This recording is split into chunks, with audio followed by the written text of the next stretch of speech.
오늘 말씀은 많이들 아시는 말씀일 텐데요. 1절에 다시 한번 보실까요? 여호와께서 회오리 바람으로 엘리야를 하늘로 올리고자 하실 때에 엘리야가 엘리사와 더불어 길갈에서 나가더니 하고 있습니다.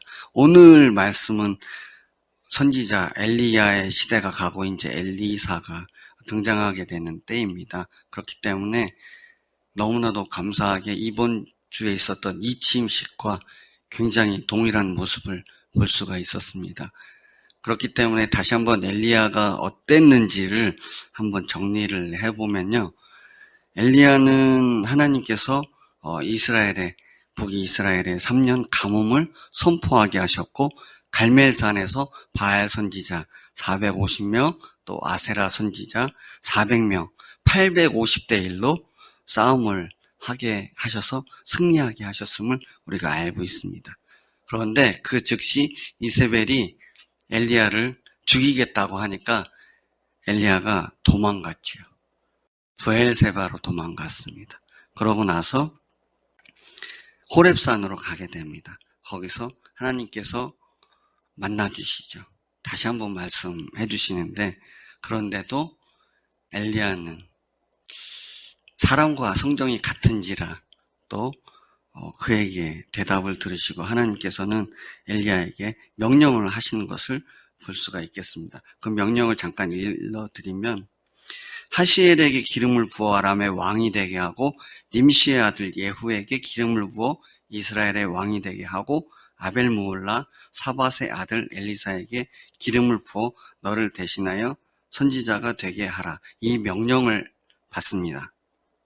그리고 엘리야가 하나님께 받은 마지막 명령은 어제 본문에서 보셨듯이 아하시아 왕에게 그의 죽음을 전하는 것이었습니다. 선지자의 일은 정말 어려운 것 같습니다. 죽음을 각오하고 해야 되는 일인지라 하나님께서는 언제나 엘리야와 함께 하셨는데, 엘리야의 성정은 사람과 같다고 하는 것이 하나님의 말씀이었습니다. 이 명령 후에, 마지막 명령 후에 이제 때가 되니까 하나님께서는 엘리야를 데려가시는 계획을 세우신 거죠. 성경에 보시면 죽지 않고 승천하는 인물들을 기억하시지 않습니까? 에녹이 있고요. 또 엘리야가 있습니다. 하지만 그와는 다르게 예수님께서는 죽으시고 부활하신 다음에 승천하셨던 모습을 우리가 알고 있습니다. 완전히 다르지만 예표로서 우리가 알 수는 있겠습니다. 그런데 이 엘리야의 마지막이 어땠는지를 저는 오늘 말씀을 들으면서도 너무 감사했습니다. 마지막까지 함께 하자. 내가 너와 함께 한다.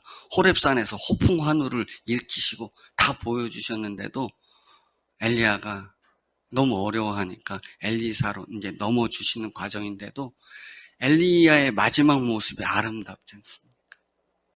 그냥 내버려 두시는 게 아니고 끝까지 하나님께서 엘리야를 들어서 승천하는 것을 보여주심으로써 하나님께서는 한 사람 또한 어떤 선지자 또 각 개인에게 마지막을 어떻게까지 함께 하시는지를 생각해 볼 수 있는 대목이기도 합니다. 정말 귀하게 쓰인 엘리야인데요. 저는 너무나도 감동한 게, 제가 어떤 모습일지언정 하나님 앞에 어려움이 있을 때 하소연을 하고 계속해서 붙잡고 여쭙기도 하지만 결국 저의 마지막은 엘리야처럼 하나님께서 함께 하시고 성도의 죽음을 아름답게 보신다고 하셨지 않습니까? 끝까지 함께 하실 줄을 제가 믿는 것을 다시 한번 확정하게 됐습니다. 그런데 여기에서 일이 생기죠. 선지자의 제자들이니까 기도하고 또 하나님과 교제를 하고 있기 때문에 알고 있었습니다. 보시면 이제 처음에 베델로 가지요. 베델로 가는데 선지자의 제자들이 나와서 묻는 겁니다. 엘리사에게.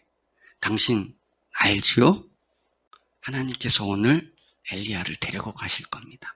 알고 있죠? 그랬더니 엘리사는 당연히 알고 있지 않습니까? 그걸 그렇게 물어볼 필요도 없고 한데 엘리사는 끝까지 엘리야가 물어보죠. 너 어떡할래? 그러는데 엘리사는 끝까지 함께 하겠습니다. 함께 하겠습니다. 하는데 그게 처음 베델에서만 된 게 아니고 그 다음에 여리고로 갑니다. 여리고로 가서도 엘리야가 엘리사에게 또 물어봅니다. 어떡할래? 주님이 나를 여리고로 가게 하신다. 끝까지 함께 하겠습니다. 그때도 선지자의 제자들은 멀뚱히 이렇게 바라보고 또 엘리사에게 이렇게 얘기합니다. 엘리사, 당신도 아시죠? 오늘 하나님께서 엘리야를 데리고 가신답니다. 그랬더니 알고 있다. 잠잠하라. 하지 않습니까? 이제 마지막이 왔습니다. 요단에 있을 때 또 선지자의 제자들이 또 서 있는데 전 이 모습을 보면서 이렇게 생각이 들었습니다. 예를 들면 저희 아버지 장례식에 사실은 엘리야가 마지막이지 않습니까? 이게 장례식일 수도 있겠다. 마지막 모습을 보는 때니까요. 근데 엘리사는 끝까지 내가 함께 하겠다. 함께 하겠습니다.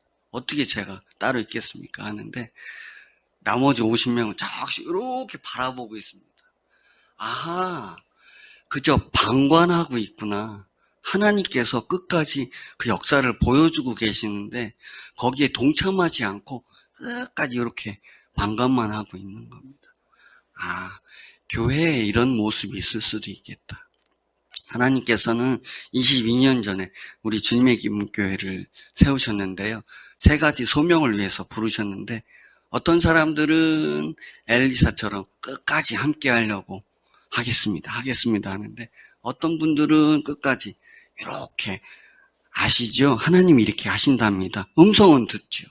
근데 끝까지 가만히 이렇게 보고 계시는 분들도 있지 않을까 생각되어졌습니다. 그래서 엘리사의 이 충성된 모습이 우리의 모습일 줄 믿습니다. 당연히 우리가 이렇게 해야 되고요. 또 엘리사가 이제 요단강을 건널 때, 엘리야가 요단강을 건널 때 엘리사가 이렇게 묻죠. 뭘 어떻게 해줄까? 정말 솔직하게 이제 제 버전으로 말을 바꿨습니다. 엘리사야, 어떻게 해줄까? 그랬더니 스승의 성령의 역사에 갑절이 제게 있게 해주십시오.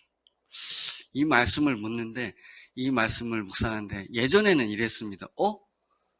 엘리사가 성령의 갑절에 감동을 구했구나. 대부분 이렇게 들었던 기억이 나는데 이 말씀을 보면서 엘리야가 하는 성령 하나님의 역사에 갑절이 있게 해주십시오. 다르게 들리는 겁니다. 예를 들어서 이런 거죠. 이제 박홍기 목사님 계시는데 저보다 나시지 않습니까? 그러니까 제가 동등하게 생각했다면 우리 박홍기 목사님과 아니면 우리 박영철 목사님과 동일한 은혜를 제게 주십시오 라고 했을 텐데 자신이 부족한 걸 아니까 엘리사의 마음이 이랬던 것 같습니다. 감히 우리 스승 엘리야는 저렇게 감동도 뚜렷하시고 정말 잘 들으시고 순종도 하는 그 능력도 있으신데 저는 부족하니 엘리야여, 제게 당신께서 역사하시는 성령 하나님의 역사를 갑절이나 있게 해주십시오. 그랬구나. 자기의 부족함을 철저히 아는 사람이었구나. 나는 할 수 없고 우리 스승과 같이 나는 할 수 없으니 성령 하나님께 구해서 저에게 역사에 갑절이나 있게 해주십시오. 이런 거죠. 나도 이렇게 구해야 되겠다. 제가 어떻게 우리 스승 박영철 목사님을 똑같을 수가 있겠습니까? 그런 게 아니니까 저에게 갑절의 역사를 있게 해주십시오.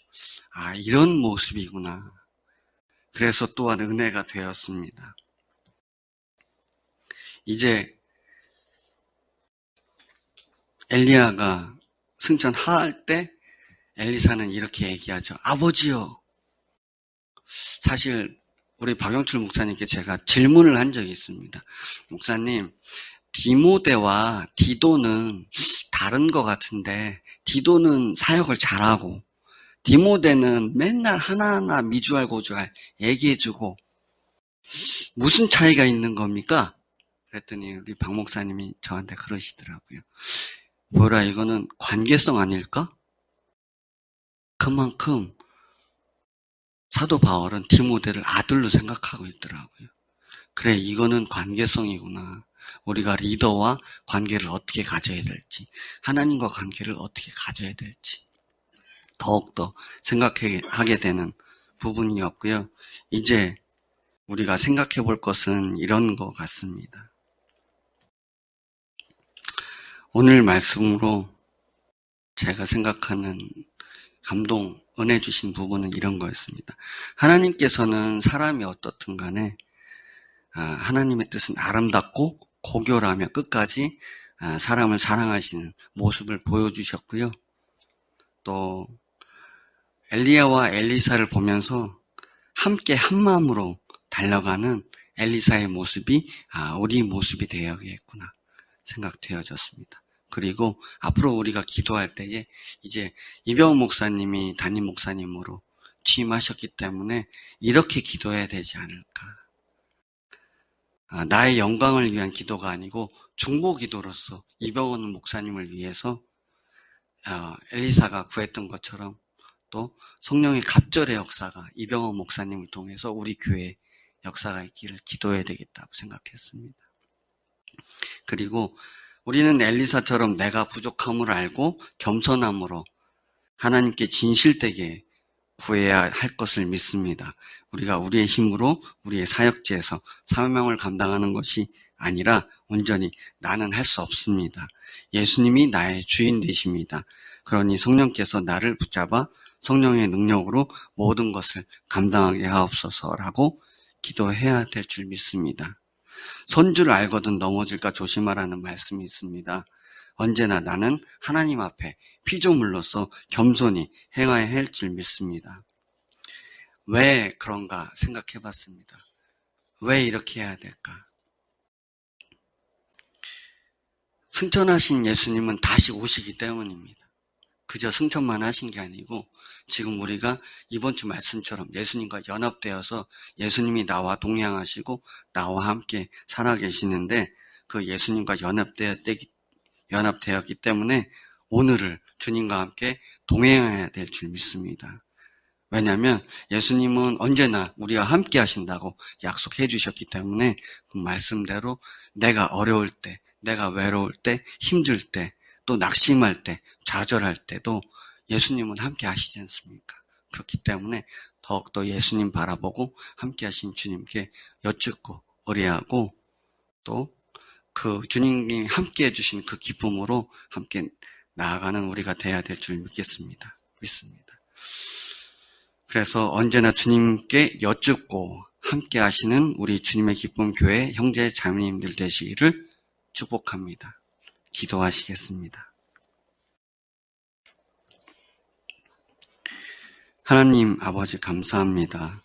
엘리야를 사랑하셨고 엘리사와 함께 하시며 우리 박 목사님과 함께 하시고 이병헌 목사님과 함께 하시며 우리 주님의 기쁨 교회 가족들과 매 순간 아름답게 거룩함으로 함께 하시는 하나님 아버지께 감사와 찬송을 올려드립니다. 이 악하고 음란한 시대에 주님의 기쁨 교회 우리를 부르셨고 이제는 또 박 목사님은 선교 목사님으로 이병헌 목사님은 담임 목사님으로 세우셨는데 그 여정을 언제나 함께 하실 줄 믿고 또 우리와 오늘도 언제나 함께 하시는 줄 믿습니다. 우리가 낙심하고 외롭고 힘들고 좌절할 때에 우리를 그냥 두지 않으시고 언제나 함께 하시며 우리에게 말씀하시고 위로하시고 회복해 하시는 우리 예수님을 찬양합니다. 하나님 아버지, 우리가 더욱더 주님의 뜻을 알게 하옵소서. 주님의 마음을 우리에게 허락하여 주옵소서. 주님의 사랑을 우리에게 퍼부어 주셨는데 우리가 그 사랑으로 다시금 일어서기를 원합니다. 우리 주님의 기쁨 교회가 이제 표대를 향해 더욱더 견고히 함께 뭉쳐서 달려가기를 원합니다. 이 모든 것을 계획하셨고 아름답고 거룩하게 함께 하시는 하나님 아버지를 찬양합니다. 오늘도 함께하여 주실 것을 믿습니다. 감사드리며 예수님의 이름으로 기도드렸습니다. 아멘.